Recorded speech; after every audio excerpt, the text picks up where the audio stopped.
I have been visiting Banff for over 30 years, and I'm a former resident. In this video, I'm going to show you some of the more popular places to visit when you go to Banff, and I'm going to also show you some of the lesser known, picturesque places that you can visit. And most of these places are easily accessible. In the description, I posted accessibility information for people with mobility issues. So let's begin. Moraine Lake is probably the most popular spot in Banff right now for photographers. There are 3 ways to view Moraine Lake. The main viewing area is just a few feet from the parking lot. You can also take the path to the top of the rock pile. There are great views, it's very popular and amazing photography. There is also an easy walking path that runs along the shoreline to the other side of the lake. The parking lot here fills up very fast even before sunrise, so consider taking the free transit from the town to visit here. The road to Moraine Lake is open from May long weekend until about Thanksgiving weekend. And just up the road is Lake Louise. There is a paved walkway that runs along the edge of the lake near the hotel. When the sun is shining, the lake becomes a magnificent aqua color, and it makes for some stunning photos. There is also a path all the way to the other side of the lake. It's an easy 1.5 kilometers.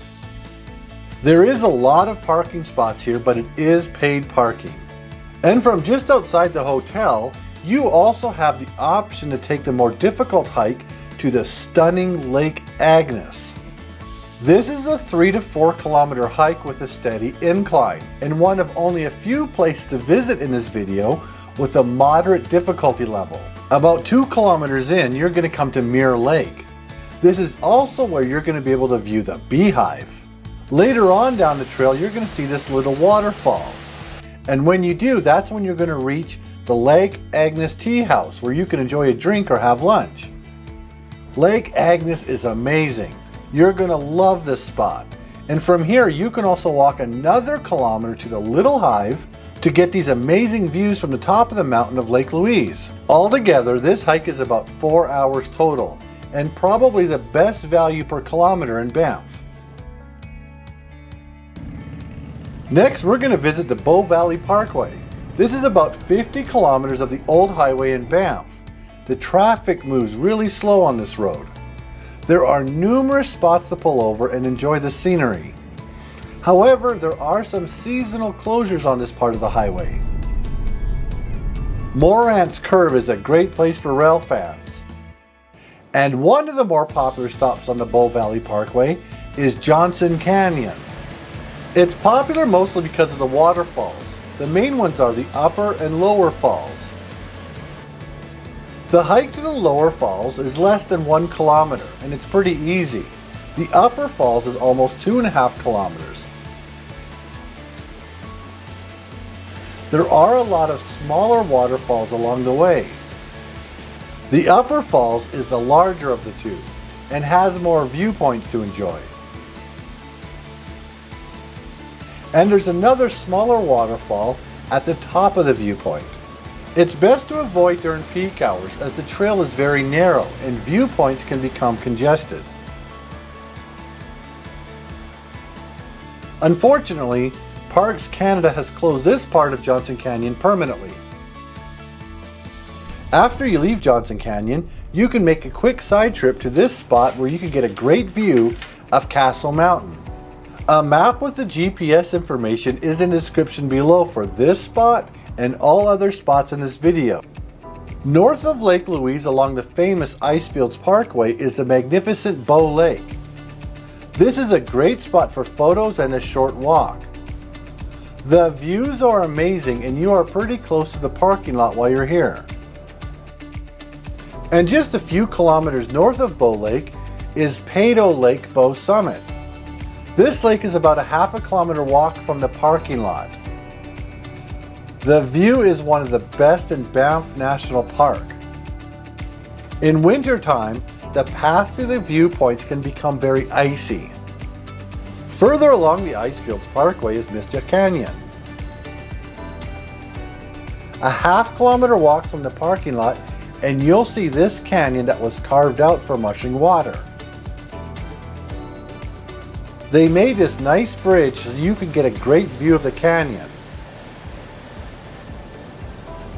Once you cross the bridge, there is a 1-kilometer hike where you can see a waterfall. I spent just over an hour here, and this place was not crowded at all. I've given you a sample of what you're going to find north of the Icefields Parkway once you head into Jasper National Park. It's a stunning highway. You can see the Sunwappa and Athabasca Falls and much more. I'll be making an entire video about Jasper Park next year. But next we're going to cross over into BC. Takakkaw Falls is one of the tallest waterfalls in Canada.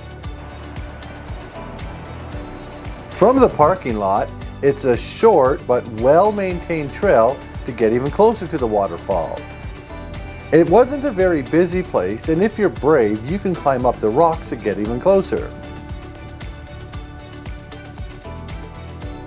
Now we're going to head back towards Field, BC and check out the natural bridge. This is an impressive spot. And you can enjoy the view just a few feet from the parking lot. There is a man-made bridge to help you get an even better view.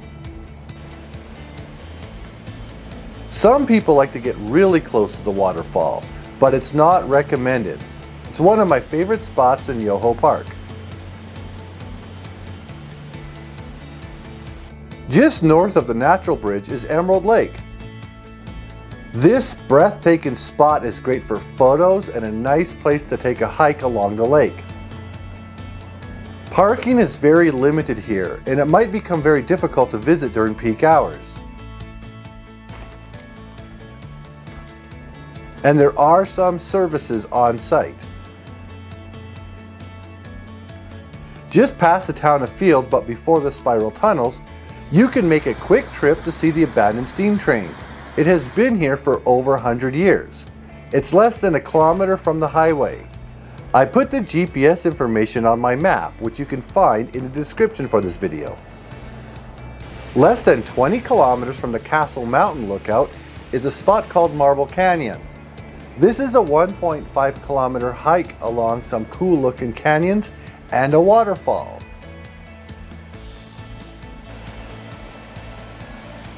If I recall, there were 6 bridges in totals you have to cross. From here, you can also take the 3-kilometer hike to the paint pots. It's a mineral-rich springs. They are called this because they are like paint, so don't wear shoes that you cannot clean later. The hike here is not too difficult, but I wouldn't do it when it's been raining. On the other side of Banff near Canmore is Grotto Canyon. The first kilometer of this hike isn't very exciting, but once you enter the canyon, you'll enjoy some real beauty, including a waterfall. The first kilometer or so into the canyon is well maintained, and it's about as far as most people will go. You'll want sturdy shoes here, as well for the next spot we're going to talk about. Just down the road from Grotto Canyon is a similar place called Jura Canyon. And once again, the first kilometer is very ordinary. But the first 300 meters into this canyon is spectacular.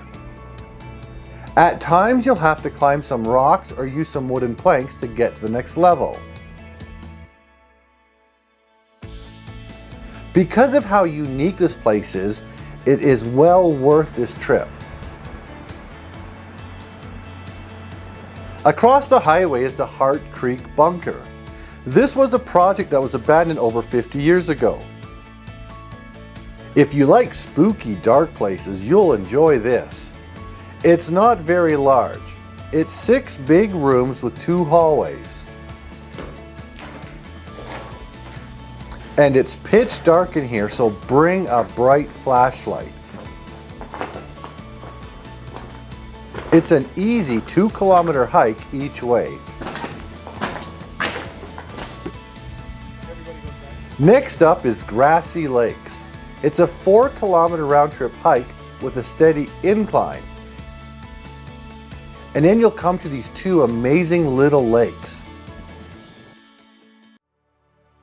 The path around the lakes are well marked. I enjoy coming here because it feels so enchanting. And on sunny days, the colors are so vibrant. Not that far from Canmore is Kananaskis country, and it's always fun. Some of my favorites are Porcupine Creek with its clear blue waters and easy trail. And then of course there's Wedge Pond. It's great for a picnic and another walk around the lake. Peter Lougheed Park has the upper and lower Kananaskis lakes. Kananaskis country is so cool, it deserves its own video, which I'm going to do next year. The next place we'll visit is the Lake Minnewanka Loop, which is just outside of Banff. It's a 14-kilometer road with access to a handful of fun places, like Johnston Lake, the only lake in Banff warm enough to swim in. There's also an easy trail around the lake and lots of parking. Cascade Pond is very similar to Johnston Lake, but it's got better views. There is a very easy 2-kilometer hike around the pond, and this spot has better facilities for stuff like picnics or large family gatherings. The next stop on our trip is to Jack Lake. You've probably seen a lot of photos from the spot because photographers love being here. The lake turns a magnificent blue when the sun is shining. There's lots of places to park here, but there's not any hiking opportunities. The Lake Minnewanka Dam site also has a pullout so you can get right to water level along the lake. You can also go on a boat tour of the lake. There used to be a town called Minnewanka, but when they built the dam, they flooded the town. That's why this place is also very popular with scuba divers. Bankhead is a ghost town that has been abandoned for about 100 years. There's a lot of old buildings here, most of which are at Lower Bankhead. There is a marked parking spot and I spent about an hour and a half here. Because this is an old mine, there are some hazards and you got to be very careful while you're exploring. And if you come here in spring, you're going to be able to see frogs. Back in Banff, there are a handful of roads with great attractions, including the Bow Falls Golf Course Road. Once you finish visiting the falls, you might as well take the 11-kilometer loop and go past the golf course. And you can visit all these spots along the river that aren't very popular. The same road you use to go to Upper Banff Hot Springs also goes to the gondola. I paid $75 to get these views. You can enjoy your visit from inside the modern visitor center, or you can go outside and walk to the Cosmic Ray Station. They have renovated this place in the last few years. It is now absolutely amazing.